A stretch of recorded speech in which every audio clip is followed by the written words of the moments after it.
This is such amazing news. A bird thought to be lost for over 100 years has just been rediscovered, and I think it really changes everything.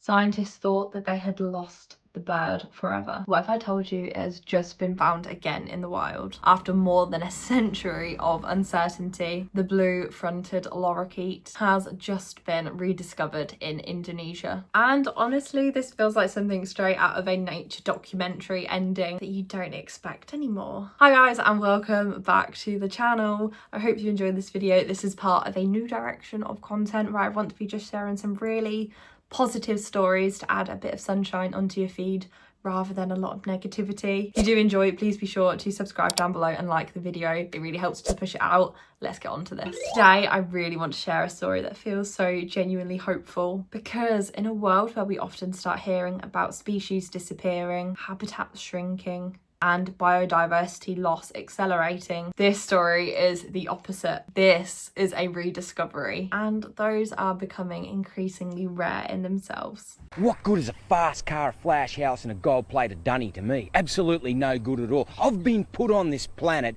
to protect wildlife and wilderness areas, which in essence is going to help humanity. I want to have the purest oceans. I want to be able to drink water straight out of that creek. I want to stop the ozone layer. I want to save the world. And you know, money's great. I can't get enough money. And you know what I'm going to do with it? I'm going to buy wilderness areas with it. Every single cent I get goes straight into conservation.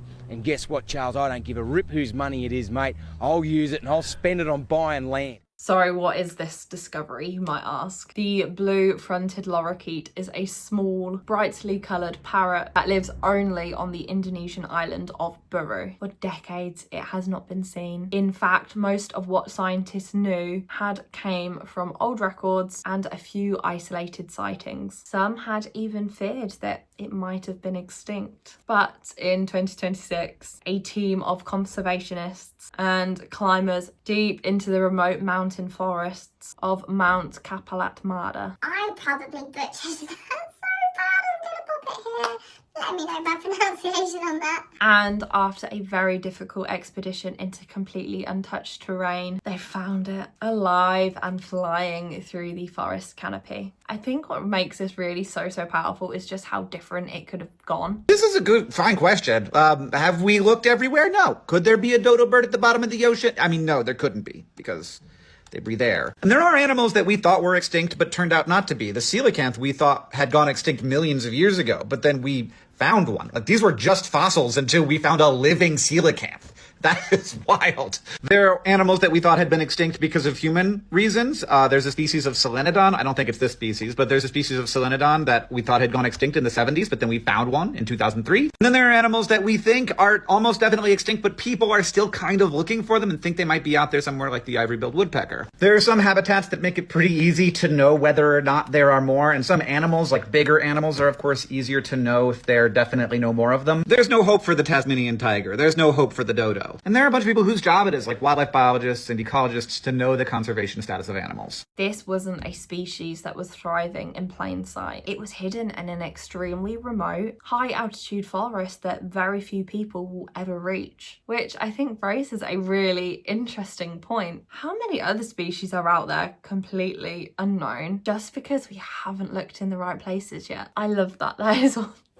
That is such an amazing thought. Scientists estimate there's 8.7 million species on Earth. Considering we've only described 1.2 million species, this leaves over 80% of them undiscovered. The ones on land will be primarily found in rainforests, a lot of insects, specifically beetles, and the ones in the ocean will be primarily found in coral reefs and seafloor mud. But how did they get 8.7 million? They used the taxonomic classification system, which is how we group life forms based on their relationships to each other, into increasingly specific groups. They found numerical patterns between the higher levels and the more specific levels, using well-researched groups as a starting point, like birds and mammals. Using this method, they estimate 7.8 million animals, about 300,000 plants, about 600,000 fungi, and about 64,000 protists. They didn't include bacteria, which would have made the number significantly bigger. So how long would finding all of them take? Using traditional methods, they estimate 1,200 years and $364 billion. But that should be significantly reduced as technology advances. But unfortunately, many of these species will go extinct before we even know they exist. I think we do often get very used to hearing bad news in environmental stories. Extinction updates, habitat destruction, declining populations, and those stories of course are very important for us to be talking about. But I think they can also create this feeling that everything is already lost. And stories like this really challenge that idea. It really does remind us that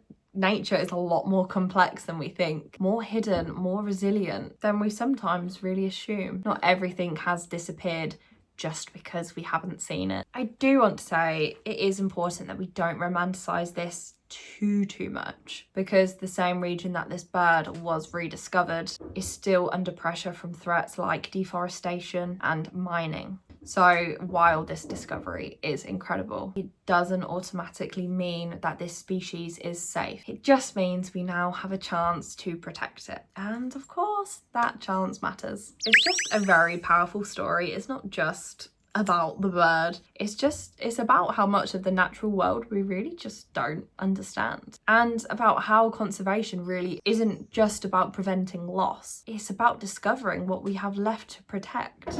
I think there's something really grounding about stories like these, because they don't ignore the problems, but they also remind us that hope isn't naive. Sometimes it's just a matter of going into places we maybe haven't looked yet and finding life where we least expect it. I'd love to know your thoughts on this one. Do you think we're still underestimating how much wildlife is really out there waiting to be discovered? Let me know your thoughts in the comments. While this is a short video, I would also love to know your thoughts down below on what you think on this type of video. I have mentioned it in a previous video. I don't know what order I am uploading, so I will have uploaded it, but not sure where in relation to this. But I really want to start sharing these positive stories, as right now I think we're surrounded by so much negativity.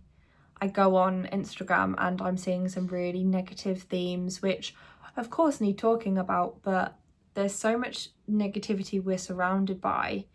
I think it's really important for us to focus on there are still really good things happening in the world. So my plan is I want to start talking about these positive stories and just doing little highlights on some things to really just give us back some hope. Such as this one with the blue lorikeet. I have one coming up about a bunch of old ladies who are still doing circus work even till their 90s, which is a very inspiring story talking about ageism and really just rediscovering passions. I have another one lined up about some very promising AI software which is helping to save whales, which I'm very excited to talk about that one. I just love to know what your thought is and about this direction of the channel. I think it is very easy to get wrapped up in negativity, and I'll be honest with you, I love talking about celebrity gossip or online influencer stuff. However, as I was creating this content, I did feel very negative and it felt very consuming, and as much as I probably will still touch on things trending online, I do want to make more space for being consciously positive and just making these videos to help others and to help myself. So I'm going to leave it there. I've done a little bit of waffling. Thank you guys so much for watching the video. If you did enjoy, please like and subscribe down below. It really helps to push this channel. Thank you for watching, and I will see you in the next one.